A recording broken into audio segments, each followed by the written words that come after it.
administered. There is certainly one great advantage which will immediately accrue to the government and which will be to the benefit of the existing policy holders and subsequent policy holders, and that is that the cost of insurance will considerably go down.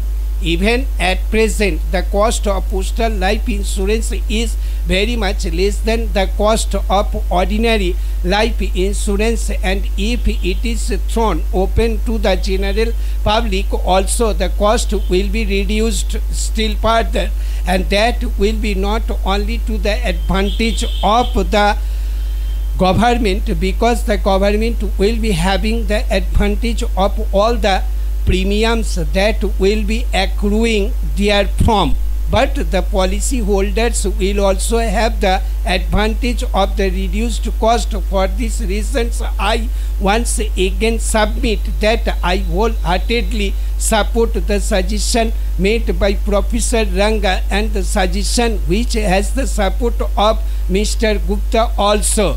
With these words, I support this bill. Stop para. Sir, I rise to support this bill, which is of a non-controversial nature, because the benefit of assignments and transfers of policies to the heirs is thought fit to be given under the amending bill, and that is very necessary. But while amending this bill, so many other points have been raised on which I would like to offer some remarks. Professor Ranga said that this may be extended to the general public. I am in full agreement with that, and there is no objection in extending the benefit to the general public, but the organization which is at present carrying on the postal life insurance will have to be expanded to a very great extent, and whether the state will be able to do that in the 4 lakhs and odd post offices that are existing in India is the question. Stop para.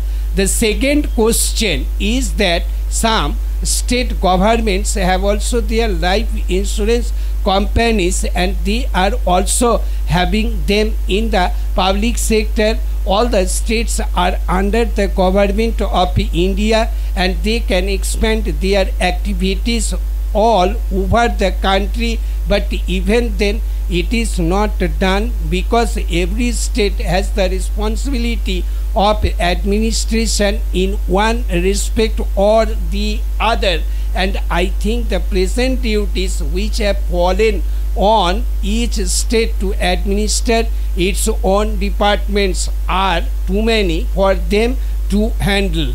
The whole thing hinges on organization which has been established in the country on a large scale, from which we have ousted the foreigners. Now to have a parallel organization is good, and there should be no objection, but we must assign priorities, what to do first and what to do next. Stop. Thank you.